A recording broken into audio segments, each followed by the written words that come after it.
Breaking news పెద్దపల్లిలో chain స్నాచర్లు రెచ్చిపోయారు. బందంపల్లిలో morning walk చేసిన ఓ వృద్ధురాలి మెడలోని గోల్డ్ చైన్ను లాక్కెళ్లారు దుండగులు. బైక్పై వచ్చిన స్నాచర్లు 3 తులాల గోల్డ్ చైన్ ఎత్తుకెళ్లారు.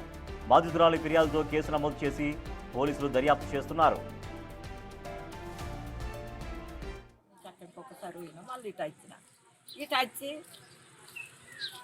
గడ నిల్చున్నా ఇటు బోధన మళ్ళీ ఇటు మరుగున అని నిల్చున్నా. అయ్యో నిల్చుండే వరకు బండి మీద ఇద్దరు వచ్చిర్రు. ఒక్కడేమో బండి మీద కూర్చున్నాడు, ఒక్క నా దగ్గర ఉరికొచ్చాడు. నేను గిట్లనే నిల్చున్నా. కొడుక ఉరికొచ్చేది బట్టి గుంజోడు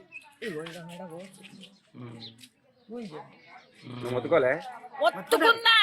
ఓ అయ్యలాలని బాంచనులాగా బల్లె సావులకు ఫోన్ చేయరు. ఓ నాయనలాలా సావులకు ఫోన్ చేయరు. నా తాడు తెప్పుకొని ఉరుకుతాడు. పెద్దపల్లి జిల్లా బందంపల్లిలో చైన్ స్నాచర్లు రెచ్చిపోయారు. ఒక వృద్ధురాలి మెడలో నుంచి బంగారు గొలుసును లాక్కెళ్లారు. సో వాళ్ళు ఎలా వచ్చారు, ఎట్లా తన మెడలోంచి గొలుసు లాక్కెళ్లారో వివరిస్తుంది ఆ వృద్ధురాలు. మా ప్రతినిధి శ్రీనివాస్ మరింత సమాచారం అందిస్తారు.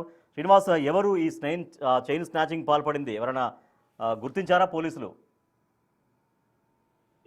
పెద్దపల్లి మున్సిపల్ పరిధిలో ఉన్నటువంటి బందంపల్లి లోపల 70 సంవత్సరాల వృద్ధురాలు ఈరోజు వాకింగ్ చేస్తున్నటువంటి సమయం లోపల ద్విచక్ర వాహనం పైన వచ్చినటువంటి దుండగులు ఇటు వృద్ధురాలు లక్ష్మీనరసింహ మెడలో నుంచి ఇటు పుస్తల తాడు లాక్కెళ్ళినటువంటి పరిస్థితి కనబడుతుంది. తాను మార్నింగ్ వాక్ చేస్తున్నటువంటి సమయం లోపల నిమగ్నమై వాకింగ్ చేస్తున్నటువంటి సమయం లోపల ఒకసారి ఆ ద్విచక్ర వాహనంపై వచ్చి చైన్ స్నాచింగ్ మహిళ మెడ లోపల ఉన్నటువంటి పుస్తల తాడు లాక్కొని వెళ్లడంతో అయితే ఆ వృద్ధురాలు ఇటు కేకలు పెట్టినటువంటి పరిస్థితి కనబడుతుంది. ఒక్కసారిగా ఆ 3 తులాల పైగా ఉన్నటువంటి పుస్తల తాడు తన మెడలో నుంచి వాకింగ్ చేస్తున్నటువంటి సమయం లోపల లాక్కెళ్లడంతో అయితే తాము కేకలు పెడుతూ కూడా తన మెడలో నుంచి చైన్ లాక్కెళ్లారని చెప్పి కొద్దిసేపు అర్థనాదాలు చేసినటువంటి పరిస్థితి కనబడుతుంది. ప్రస్తుతము అక్కడ ఉన్నటువంటి సీసీ ఫుటేజ్ ఆధారంగా అసలు ఆ బైక్ పై వచ్చినటువంటి దుండగులు ఎవరు, వారు ఇంతకుముందు గతం లోపల వారికి ఏమైనా నేర చరిత్ర ఉందా, లేకపోతే చైన్ స్నాచింగ్ దొంగల అనేటువంటి కోణంలో అయితే పోలీసులు